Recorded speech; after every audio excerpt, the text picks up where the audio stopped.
En esta última lección vamos a revisar el tema de diseño factorial, con lo que terminamos nuestro curso. El diseño factorial adopta ese nombre a pesar de que ya hemos visto diseños con un factor, pero pues diseño factorial significa que tenemos dos o más factores dentro de nuestro diseño. Así que vamos allá.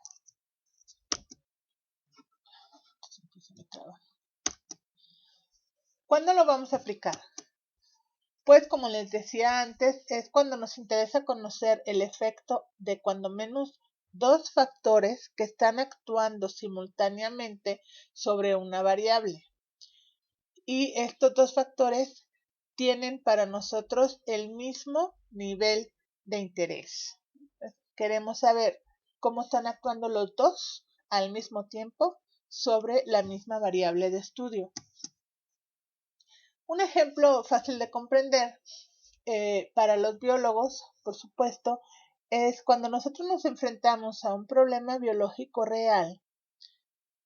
Obviamente tenemos la concepción de que ese problema es un problema complejo y que regularmente las variables biológicas van a responder a un conjunto bastante numeroso de factores que inciden sobre de ella, sobre todo cuando estamos trabajando, por ejemplo, en una cuestión de ecología, cuando estamos analizando un ecosistema completo o una cuestión de biomas que son bastante complejos. Es entonces cuando debemos de considerar pues un diseño como de este tipo para poder analizar todas esas cuestiones que están incidiendo sobre nuestro problema de estudio. Les comentaba el ejemplo, pues es un trabajo publicado que se hizo con respecto de un pez que se comercializa regularmente como si fuera sardina. Entonces, para comercializar este pez, pues lo que nos interesa es que tenga una tasa de reproducción alta, ¿verdad? Y esta tasa de reproducción, pues resulta que depende de las gónadas de las hembras. Mientras más grandes sean, pues más huevos van a poder tener y mayor producción habrá. Así que se ha construido algo que se llama el índice gonadosomático en las hembras para poder evaluar la medida del crecimiento de sus ovarios. Y se han manipulado muchas condiciones para lograr un mayor índice gonadosomático en estos animales. Pues en este trabajo en particular, que aquí les cito en la parte de abajo de la imagen, se analizaron dos factores. Uno fue el fotoperiodo, expresado como horas de luz, horas de oscuridad, y el otro fue la temperatura, que se expresó pues en grados centígrados, ¿no? Estos elementos son factores porque los investigadores los manipularon a su antojo. Los fotoperiodos son, pues digamos, artificiales porque los peces se sacaron de su ambiente y fueron puestos en un ambiente artificial, en esas cubetas grandísimas que ustedes observan en los estudios donde se trabaja con peces. Entonces, se analizaron estos dos factores, ambos son manipulables y obviamente pues fueron manipulados. Entonces, este es un ejemplo muy básico de cómo pueden ustedes conceptualizar este tipo de diseños con dos factores. Esta es la matriz. Regularmente, pues seguimos usando matrices cuadradas de doble entrada. Y lo que hacemos ahora es poner el factor A en las columnas y el factor B en las filas. Como pueden ustedes observar en esta matriz, tanto el factor A como el factor B pueden tener varios niveles. Aquí yo he puesto el nivel 1, el nivel 2 y pueden ser varios hasta el N para el factor A y lo mismo para el factor B. Esta matriz se parece bastante a la que ustedes trabajaron la semana pasada con respecto del diseño con bloques. ¿Por qué es diferente esta matriz de la que utilizaron con bloques? Pues evidentemente la matriz es igual.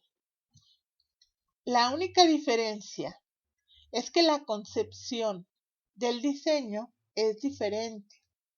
Cuando ustedes tenían el bloque de este lado, recuérdense que el bloque era un elemento que no se podía manipular, que ya venía dado, como decimos en el campo de la estadística, es algo que existe inherentemente a la unidad experimental y yo no la puedo quitar. Sin embargo, pues advierto que es un elemento que me va a alterar la respuesta de la unidad experimental, bueno, y pues pongo como bloque de este lado. En este diseño, este no es un bloque. ¿Por qué? Porque yo lo puedo manipular. Y los niveles que aparecen para el factor B son niveles que yo designo. Por lo tanto, entonces esa es la diferencia con el diseño con bloques. ¿De acuerdo?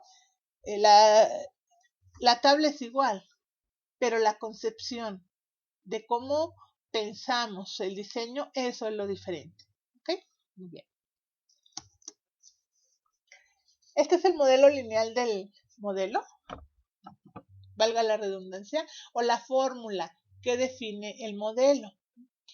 Como ustedes ya tal vez recuerden las fórmulas anteriores, pues básicamente se parecen mucho a estas y lo único que vamos haciendo es ir aumentando el número de elementos que influyen en la respuesta promedio que vamos a obtener de nuestra variable. Así, por ejemplo, en esta formulita, pues ya saben que la X inicial significa cada una de las respuestas. Entonces, lo que dice esta fórmula básicamente es que la respuesta que yo voy a obtener va a depender de un promedio global más el factor o el efecto que ponga el factor A, más el efecto que ponga el factor B, más el efecto de la interacción de ambos factores, más el error experimental que siempre está presente. Aquí la novedad o lo realmente interesante de este nuevo diseño es precisamente el elemento interacción de AB. Y es interesante porque hasta ahora hemos visto el efecto individual de factores sobre la unidad experimental. Ahora, básicamente lo que nos interesa analizar es cómo actúan en conjunto los dos factores, ¿sí? Por eso entonces, pues se vuelve relevante esta parte de la fórmula que es la interacción entre A y B. Acá viene una explicación del libro de lo que les acabo de decir y bueno, pues acá vienen los supuestos del modelo que siguen siendo básicamente los mismos, ¿no? La aleatoriedad, la independencia, la normalidad y la varianza semejante. Eso ya no les da ningún problema, siguen siendo exactamente los mismos supuestos. Estas son las hipótesis que se trabajan bajo un diseño factorial con dos factores. La primera hipótesis que se va a trabajar es precisamente la de la interacción entre A y B. La hipótesis nula sigue siendo una hipótesis de igualdad. Y lo que dice esta hipótesis es que la interacción entre A y B es igual a 0. O la interacción de AB no existe. ¿De acuerdo? Después viene una segunda hipótesis que es una hipótesis para el factor A. Y dice que la hipótesis nula, por supuesto, dice que el promedio entre todos los niveles del factor A va a ser igual. Y acá lo escribí con palabras. La variable tiene el mismo valor promedio en todos los niveles de A. Y luego viene una tercera que se refiere al factor B. Y básicamente es igual. Hipótesis nula, la variable tiene el mismo valor promedio en todos los niveles de B. Aquí por favor tengo un error, es en todos los niveles de B. ¿Esto qué quiere decir? Bueno, pues que primero vamos a probar la hipótesis de la interacción para tratar de explicar cómo es el efecto de los dos factores juntos sobre nuestra variable de interés. Y después vamos a empezar a disectar cómo cada uno de los factores de manera individual contribuyen al efecto sumado de los dos. ¿De acuerdo? Muy bien.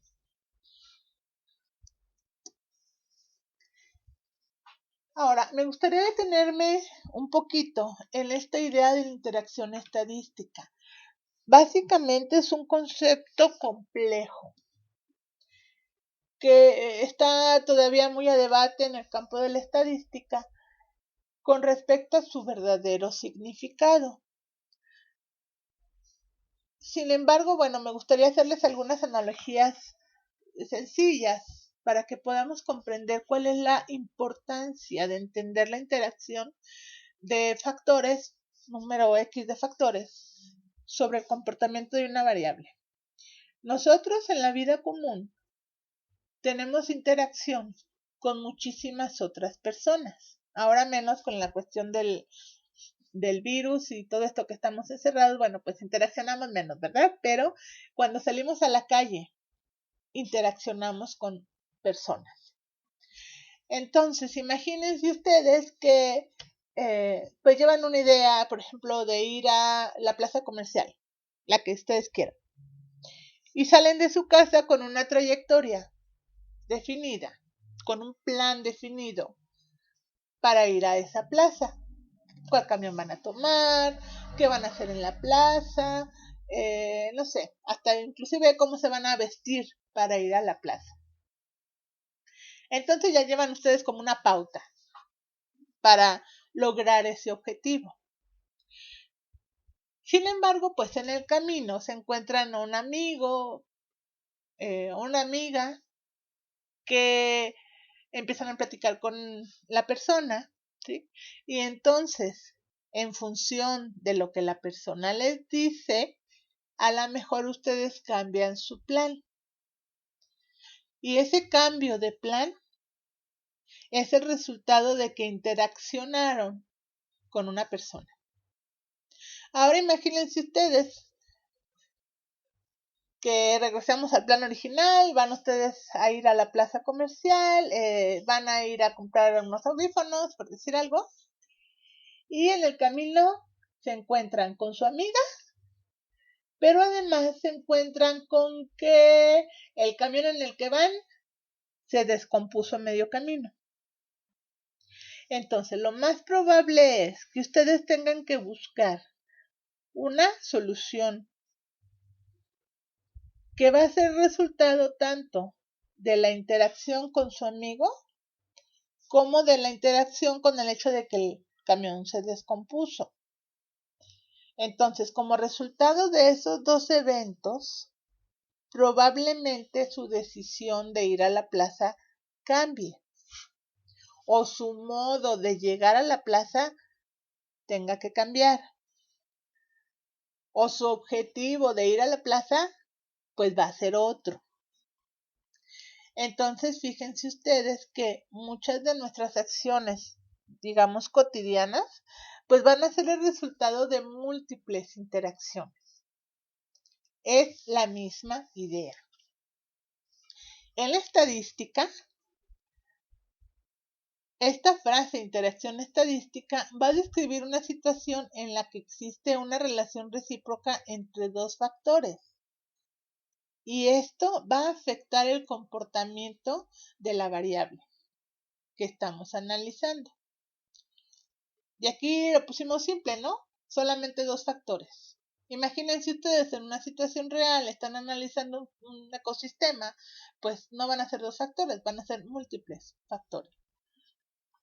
Bien, entonces la idea es que si uno de los factores cambia, el comportamiento de la variable también cambiará.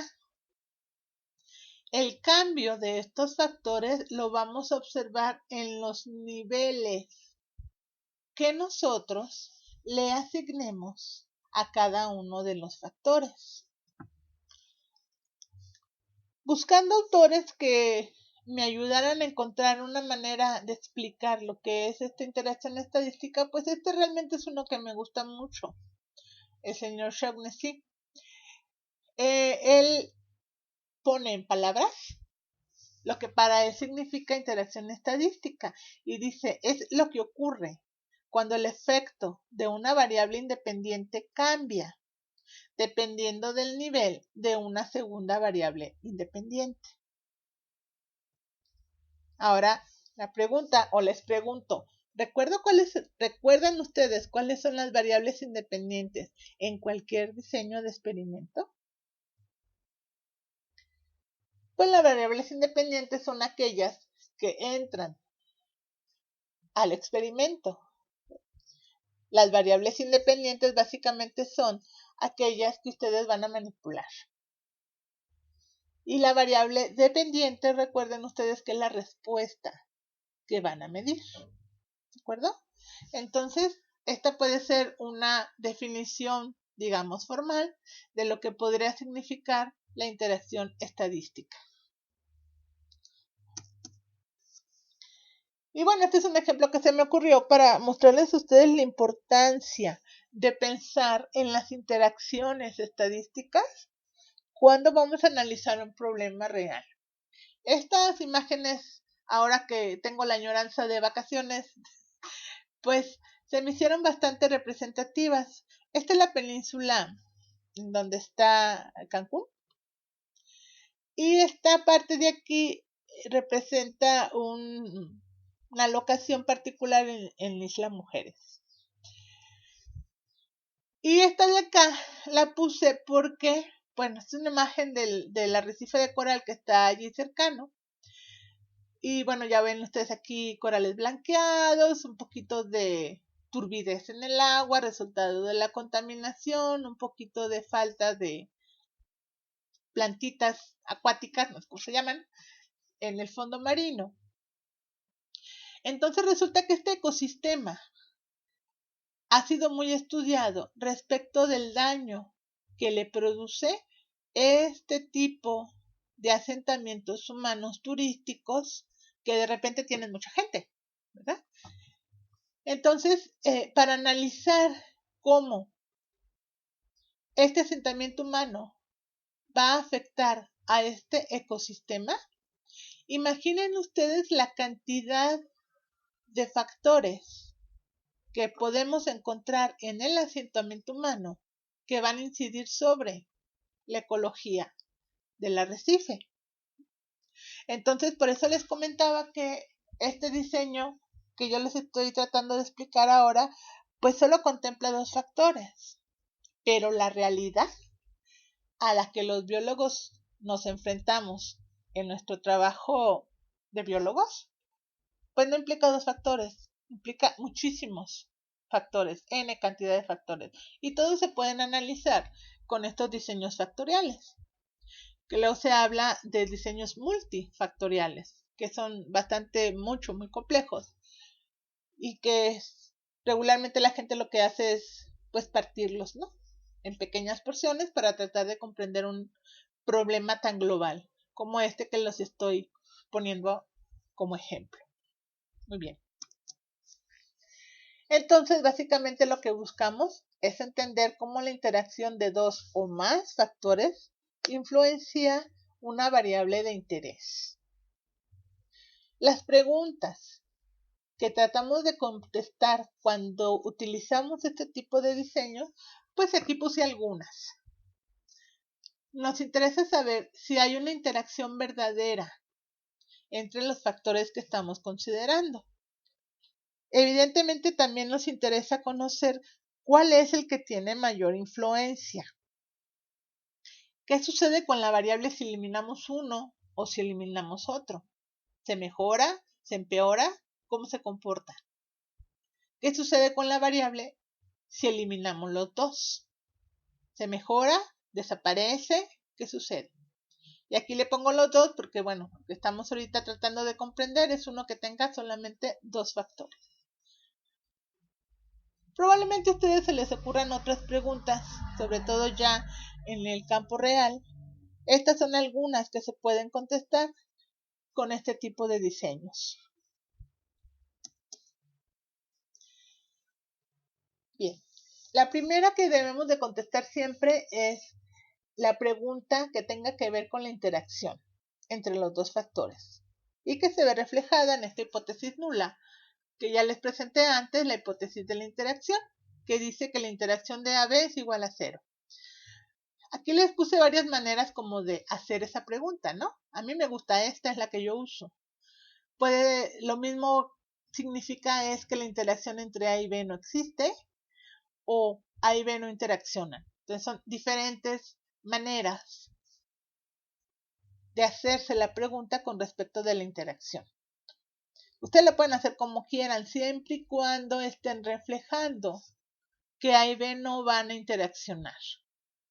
Es importante comprender esta hipótesis y entender que lo que queremos probar es que A y B no van a interaccionar. ¿De acuerdo? Eso es lo que significa esta hipótesis o esta igualdad que quiero yo demostrar.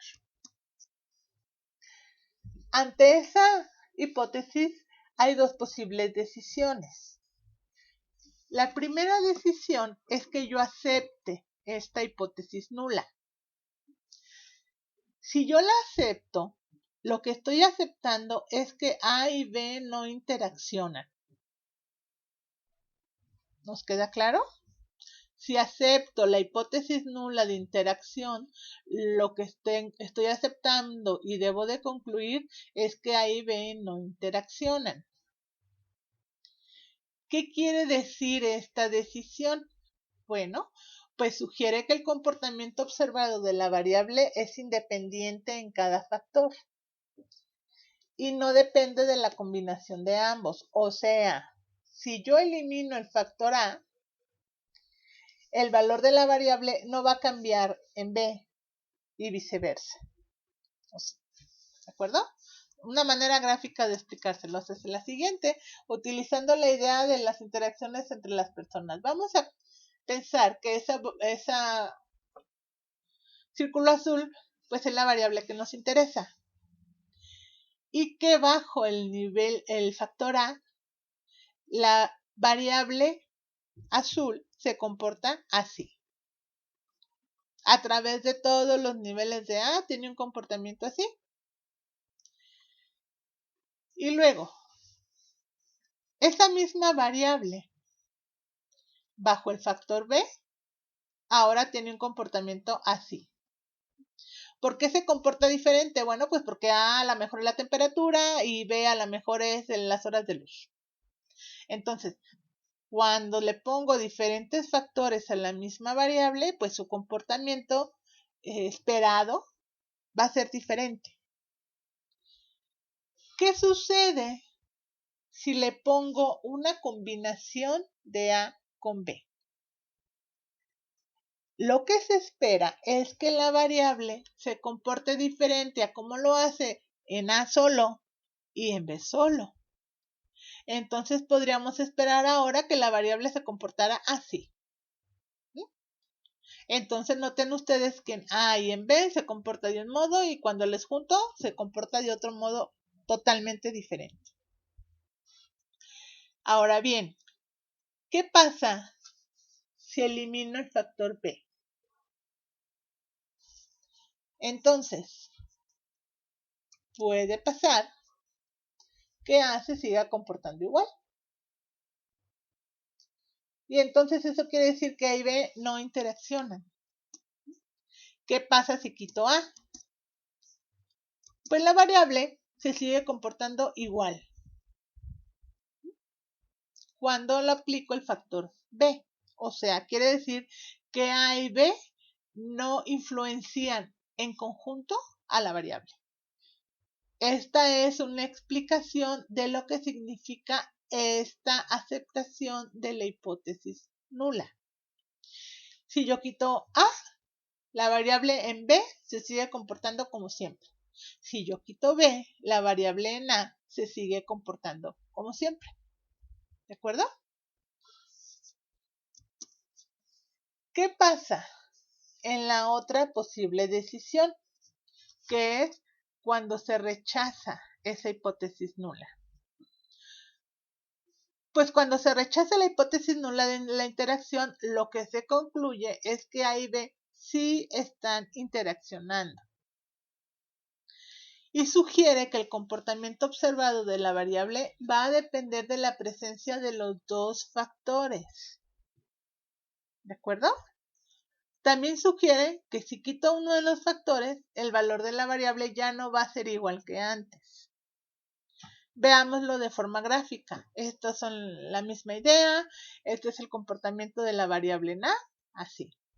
Este es el comportamiento de la variable en B, así. Y este es el comportamiento de la variable cuando están los dos juntos. Bajo la hipótesis nula rechazada de la interacción, ¿qué pasa si yo quito B? Bueno, pues entonces la variable en A ya no se va a comportar como lo hacía antes. Va a tener un comportamiento diferente, porque le falta el componente B.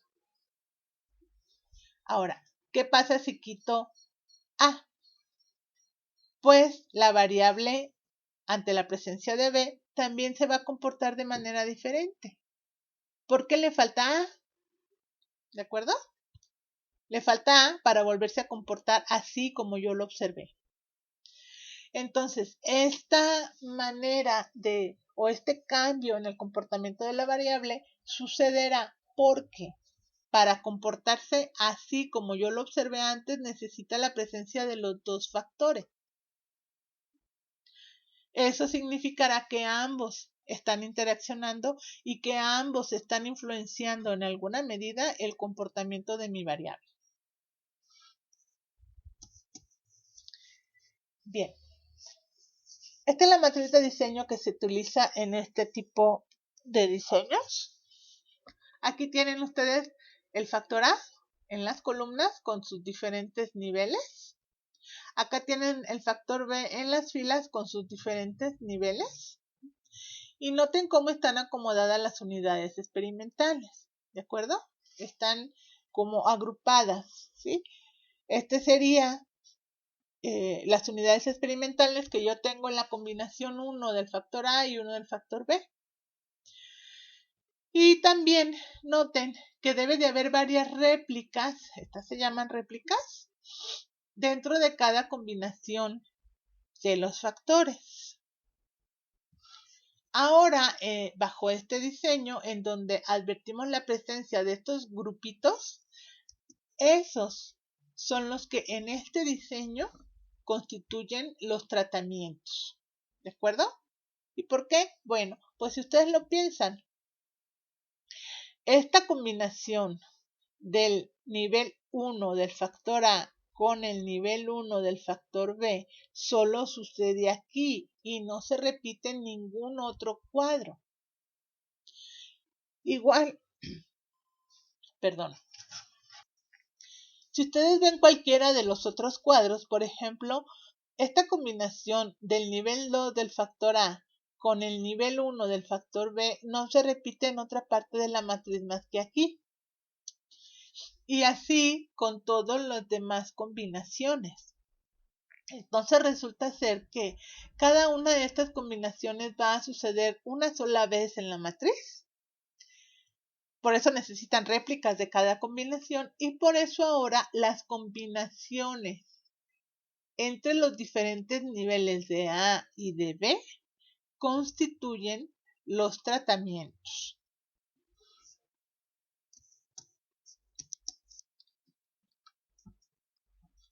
Se me traba. Bueno. Bajo esa matriz, pues imagínense el número de estadísticos a calcular que vamos a necesitar. Siguen siendo relativamente simples porque ya lo sabemos hacer, inclusive a mano. Ya sabemos cómo se van a manejar todos los números de la matriz, pero pues la cantidad de cálculos ahora es bastante mayor. Por ejemplo, en esta parte de aquí, lo único que están ustedes observando son las sumas por columnas, las sumas por filas, las sumas por tratamiento. Y también necesitan los promedios por columnas, por filas y por tratamiento. Por eso pues se ven bastantes, pero básicamente son matemáticamente sencillos. Después, pues necesitan sumas de cuadrados de todo eso. Necesitan sumas de cuadrados totales, necesitan sumas de cuadrados de los niveles de A, de los niveles de B y de la combinación de ambos. Y sigue apareciendo pues las sumas de cuadrados del error. Les recuerdo que las sumas de cuadrados son operaciones matemáticas que me ayudan a dimensionar la variabilidad que se induce por cada uno de los elementos que tengo en el diseño. Entonces, cuando nosotros estamos haciendo sumas de cuadrados, básicamente lo que estamos haciendo es disectar la variabilidad por cada uno de esos elementos que tenemos en la tabla. Y luego vienen los cuadrados medios. También necesitamos pues uno total, un cuadrado medio por A, un cuadrado medio por B, por la interacción y por el error. Y también les recuerdo que los cuadrados medios es cuando vamos a relacionar los datos que tenemos en nuestra matriz con grados de libertad del modelo matemático con el que lo vamos a comparar. Entonces, los cuadrados medios es como si ustedes estuvieran pues sí, relacionando el dato real con los datos de la tabla. Y luego vienen las Fs calculadas que les van a ayudar a tomar las decisiones particulares, tanto para la interacción como para los factores individuales. Primero vamos sobre la interacción, porque recuérdense que cuando tenemos un problema biológico complejo, lo que nos interesa comprender es cómo interaccionan n cantidad de factores sobre nuestras variables. Así que, pues también vamos primero por la interacción. Este es el estadístico calculado para la interacción o la relación de las varianzas. Ustedes van a dividir operativamente, pues, el cuadrado medio de la interacción entre el del error y lo van a comparar con la F de tablas obtenida con esta formulita, ¿sí? Estos dos elementos de la fórmula van a significar la columna y esta de acá va a significar la fila. Entonces ustedes aquí tienen que hacer resta y multiplicación y acá también multiplicación y resta, ¿de acuerdo? Entonces con esta solución van a obtener en cuál columna y con esta solución van a obtener en cuál fila. Y este va a ser el calculado. Entonces, a la comparación del calculado con el de tablas, ustedes van a tomar su decisión con respecto de la interacción, si la rechazan o la aceptan. Y después vamos sobre los efectos individuales de cada uno de los factores. A estos efectos individuales les llamamos los efectos principales de A y de B. ¿De acuerdo? Bueno, entonces también vamos a obtener una F calculada con esta fórmula y la vamos a comparar con una F de tablas que vamos a obtener siguiendo esta formulita. Y para los efectos principales de B igual, una F calculada y vamos a obtener una F de tablas siguiendo esta formulita. Ya saben ustedes, lo bueno de los software o la ventaja de los software es que estas operaciones pues se pueden ahorrar, ¿verdad? Y el software les dará la solución de todas estas operaciones que hemos visto para la solución del diseño. Su chamba, pues nuevamente será, si deciden aceptarla, poder concluir de manera adecuada y poder obtener una visión del comportamiento de su variable bajo todas estas condiciones o factores que estamos queriendo analizar. Esta es la tabla ANOVA que resulta. El origen de la variación, pues ahora vamos a tener un numerito para la variabilidad total, para la variabilidad inducida por el factor A, para la variabilidad inducida por el factor B y para la variabilidad inducida por la interacción de los dos. Y bueno, pues también la del error. Los grados de libertad así se van a calcular. Aquí se va a poner el resultado de la suma de cuadrados. Acá se va a poner el resultado numérico de los cuadrados medios. Aquí se va a poner el resultado numérico de las f's calculadas. Y acá vamos a poner, o se pone regularmente, el numerito que corresponda a la f de tablas. De f de tablas, pues nada más vamos a tener una para A, una para B y una para la interacción. Y les recuerdo que la primera que se analiza y se concluye es la de la interacción. Y después vamos a analizar y concluir con respecto de efectos principales de B y de A. ¿De acuerdo? Bien. También les recuerdo que regularmente en los software no aparece esta columnita de F de tabla, pero sí les aparece la columna para P, para la probabilidad de error. Entonces, ustedes pueden utilizar la técnica de decisión usando la P o la F de tablas, cualquiera de las dos, la que se les haga más fácil. Yo sigo prefiriendo el análisis utilizando F de tablas que el valor de probabilidad. Pero pues mucha gente, como les comenté antes, no saben utilizar las tablas de ANOVA y bueno, pues nada más se van sobre el valor de probabilidad sin más. Es más correcto utilizar la comparación con la F de tablas. Bueno, todos estos resultados regularmente se usa que los mostremos en forma gráfica. De manera tal que nosotros tenemos dos gráficas que regularmente nos dan los software. La gráfica de efectos principales y la gráfica de interacción. La gráfica de efectos principales se construye graficando los promedios de cada uno de los factores por separado. O sea, es una gráfica para el factor A y otra gráfica para el factor B.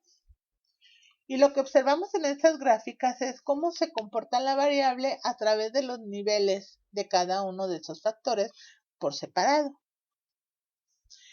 Y después viene la gráfica de la interacción. Esta gráfica se obtiene tomando los promedios de los factores uno en función del otro. Y es relativamente fácil de interpretar. Si el resultado, si la gráfica muestra líneas paralelas, indica que no hay interacción entre los factores. Las líneas paralelas son líneas que se mueven en el mismo sentido una con respecto de la otra, pero que nunca se tocan. Y si ustedes las imaginaran más allá del rango que la gráfica les muestra, nunca se van a tocar, como las vías del tren, ¿no? En toda su longitud, bueno, a menos que haya por ahí un cruce, pero en toda su longitud, pues no se tocan. Entonces, esa es una gráfica con líneas paralelas e indica que no hay interacción. En cambio, si el resultado muestra líneas que se unen o se cruzan en algún punto, o aunque no se crucen, tienen pendientes visiblemente diferentes, indica que existe una interacción entre los factores, que dependiendo de, digamos, la fuerza del cruce o lo pronto que se cruzan, indicará fuerza de interacción o interacción débil, ¿sí? Pero indican interacción. ¿Cómo son pendientes visiblemente diferentes? Bueno, pues que una vaya en una dirección y otra vaya en otra. y que esa diferencia de dirección sea fácilmente observable. Entonces eso indicará que existe una interacción entre los factores. Una interacción clara pues es cuando se cruzan. Es decir, es clarísimo, hay interacción y esa interacción es fuerte. Sin embargo, bueno, puede que no se crucen, pero que tengan pendientes diferentes. Eso indica una interacción menos fuerte, pero interacción al fin. Y se las voy a mostrar enseguida. Estas son gráficas típicas que nos resultan en Minitab. Estas de aquí son de efectos principales. Aquí hay 4 factores, A, B, C y D. Perdón. Pero aquí podemos observar cómo se comporta la variable en A solita. Se comporta así. Estos son 2 niveles para A. Quiere decir que en un nivel la variable tiene un valor alto y en otro nivel pues lo tiene bajo. Este es el comportamiento en B, contrario al de A. ¿Sí? Este es en C, con los 2 niveles, etc. Y esta de por acá nos está mostrando la gráfica de la interacción. Entonces aquí podemos ver varios ejemplos. Aquí esta pareciera una gráfica que muestra no interacción, o sea, son 2 líneas paralelas. Bueno, imagínense que son más paralelas y que nunca se van a cruzar, ¿sí? En realidad aquí si siguen la línea imaginaria para allá y esta para acá, probablemente en algún lugar se crucen. Pero esta es la que indica una interacción débil, esta también de acá. Mientras más separadas estén las gráficas o las líneas de los factores, indicará una interacción más débil. Esta de aquí es una interacción positiva, se cruzan, bastante visible que se cruzan, entonces esta es una interacción positiva y fuerte. Esta también es una interacción, ¿sí? Y fíjense cómo tienen pendientes diferentes. Y esta también es una interacción, tiene pendientes visiblemente diferentes. Y esta por supuesto que también. Todas ellas tienen diferentes niveles de interacción, unas más fuertes que otras, pero todas indican básicamente interacción. Entonces, para explicarles cómo vamos a hacer este tipo de análisis, pues vamos a tomar el ejemplo de los peces estos que se parecen a las sardinas y que han sido criados en diferentes condiciones para tratar de obtener el índice gonadosomático posible mayor en las hembras y asegurar una buena producción. Vamos a hacer el ejercicio, pero yo les recuerdo que es más importante entender cómo se van a interpretar los resultados que obtener los resultados, ¿sí? De hecho, dada la complejidad para la resolución de este diseño, yo no voy a esperar que lo resuelvan bien todos, ¿ok? Pueden hacer, digamos, todo el procedimiento, inclusive se puede hacer todavía en Excel, aunque los resultados son cada vez más parciales y con menos elementos de juicio. Sin embargo, si ustedes pueden interpretar la tabla de ANOVA de manera adecuada y las gráficas que se obtienen, ya no es tan relevante que sepan cómo obtenerlas, ¿sí? Es más relevante que sepan cómo interpretarlas. Si saben hacerlas, pues qué perfecto, porque bueno, ya saben ustedes que la mayoría de las personas paga porque les obtengan las gráficas y las tablas de ANOVA. Entonces, qué perfecto que ustedes la puedan obtener sin pagar por ello, pero lo que se vuelve más importante es que la sepan interpretar. ¿De acuerdo? Bien. En la siguiente lección, bueno, aquí hay una frase adicional. Este es un diseño con 2 factores, luz y temperatura, que se van a investigar cada uno a 2 niveles. Estos son los 2 niveles para la luz o el fotoperiodo y estos son los 2 niveles para la temperatura. Como les comenté, el experimento se hizo en tanques, en tanquetas, de manera que el investigador pudo fijar tanto el fotoperiodo como la temperatura. Entonces, por eso son factores, porque están al albedrío del investigador y éste los puede mover a su gusto. Por eso son 2 factores. Bien.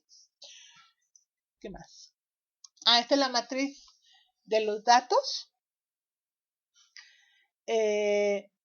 Dice que el experimento se realizó con 20 hembras en junio. Esas 20 hembras se dividieron en 4 subgrupos, quedando de tamaño 5 cada uno. ¿Sí? Y entonces a esos subgrupos fue a los que se les aplicaron los tratamientos, como pueden ustedes observarlo aquí en la matriz con los datos crudos. Dice, cada subgrupo recibió una de las 4 posibles combinaciones de los tratamientos. Estuvieron en ese tratamiento por 3 meses y después de los 3 meses pues se sacrificó a los animales y se determinó lo que llaman el índice gonadosomático para cada pez. No voy a explicarles cómo se obtiene este índice, pero bueno, estos son los datos que se obtuvieron. Así que la unidad experimental que estamos viendo aquí en cada cuadrito, pues son las 5 hembras de cada subgrupo y los números que estamos analizando o que vemos ahí son índice gonadosomático. Esa es la unidad en la que se expresa la variable que estoy analizando. Bien, vamos a poner estos datos en Minitab. Primero les voy a enseñar en Minitab, igual también les puedo enseñar en Excel, aunque eso está muy parcial porque no van a poder obtener las gráficas de manera fácil. En el siguiente video les mostraré cómo se realiza el análisis en Minitab y cómo podemos ir analizando por partes los resultados que vayamos obteniendo. Posteriormente les voy a hacer otro video para explicarles cómo lo pueden obtener en Excel. Nos vemos en la próxima.